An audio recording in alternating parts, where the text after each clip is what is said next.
দুধ পুলি তো আমরা সকলেই খেয়েছি, কিন্তু এটা একটু আলাদা ধরনের দুধ পুলি, যেটা রেসিপি আজকে আমি তোমাদের সাথে শেয়ার করব। আর শেয়ার করব পুর পিঠের রেসিপি, যেটা আমরা সকলেই বানিয়ে থাকি এবং খেয়ে থাকি। এখানে পুর হিসেবে আমি খোয়া আর গুড় ইউজ করেছি। দুই পিঠে বানানোর জন্য একটা পাত্রে নিয়ে নেব চাল গুঁড়ি, তার মধ্যে দিয়ে দেবো নুন, আর গরম জলে খুন্তি দিয়ে আস্তে আস্তে নাড়িয়ে এভাবে চাল গুঁড়িটাকে মেখে নেব। অন্য পাত্রে কিছুটা পরিমাণ চাল গুঁড়ি তুলে নিয়ে আটা মাখানোর মতো হালকা হাতে মেখে নিতে হবে, যাতে কোনো ক্র্যাকস না থাকে, না হলে পিঠেটা সেদ্ধ হওয়ার সময় ফেটে যেতে পারে। তারপরে অল্প পরিমাণে চাল গুঁড়ি নিয়ে এরকম শেপে গড়ে নিতে হবে, যেটা আমরা সকলে মিলে করেছিলাম। তারপরে একটা কড়াইয়ে দুধ দিয়ে দুধটাকে জাল দিয়ে নিতে হবে। দুধটা ফুটে এলে এরকম নাড়িয়ে নিতে হবে, কিছুক্ষণ দুধটা ফুটতে দিতে হবে। কিছুক্ষণ পর এর মধ্যে দিয়ে দিলাম আমার পুলি পিঠেগুলো। দুধটাও ফুটবে, পুলি পিঠেও সেদ্ধ হবে।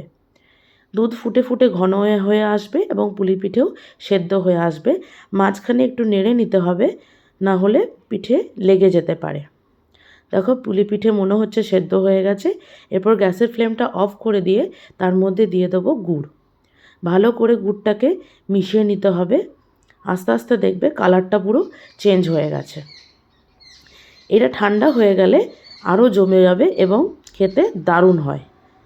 অবশ্যই ট্রাই করে দেখো এইটা দুধ পুলিটা। এরপরে পুর পিঠে বানানোর জন্য পুরটা তৈরি করে নেব। তার জন্য কড়াইয়ে দিয়ে দিলাম খোয়া ক্ষীর, গুড় আর একটু জল।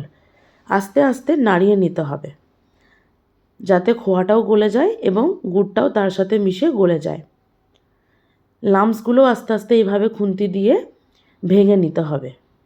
দেখো আস্তে আস্তে দুটোই একসাথে মিশে যাবে এবং সুন্দরভাবে আমার পুরটা তৈরি হয়ে যাবে। এইভাবে নাড়াতে থাকতে হবে। হয়ে গেছে আমার পুর তৈরি। বন্ধ করে দিলে এটা আরও গাঢ় হয়ে যাবে। তারপরে আমি এরকম হাতে করে একটু নিয়ে চাল গুঁড়ি নিয়ে এরকম তৈরি করে নিয়ে এর মধ্যে দিয়ে দেবো খোয়া আর গুড়ের পুরটা দিয়ে শেপ তৈরি করে নেব নিজের মতো। অনেকে অনেক ধরনের শেপ তৈরি করে, আমরাও সকলে মিলে অনেক ধরনের শেপ তৈরি করেছিলাম। এই যে দেখতে পাচ্ছ নানান ধরনের শেপ তৈরি করেছিলাম। এরপর একটা হাঁড়িতে জল দিয়ে আর ফুটো ঝুড়িতে এরকম পিঠেগুলো দিয়ে ঢাকা দিয়ে দিয়েছিলাম 15 থেকে 20 মিনিটের জন্য। 20 মিনিট পর ঢাকা খুলে দেখবে পিঠে আমার সেদ্ধ হয়ে গেছে। তৈরি আমার দুই ধরনের পিঠে, পুর পিঠে আর দুধ পুলি। এই দুধ পুলিটা অবশ্যই ট্রাই করো, দারুণ খেতে হয়। পুর পিঠেও দারুণ হয়েছিল।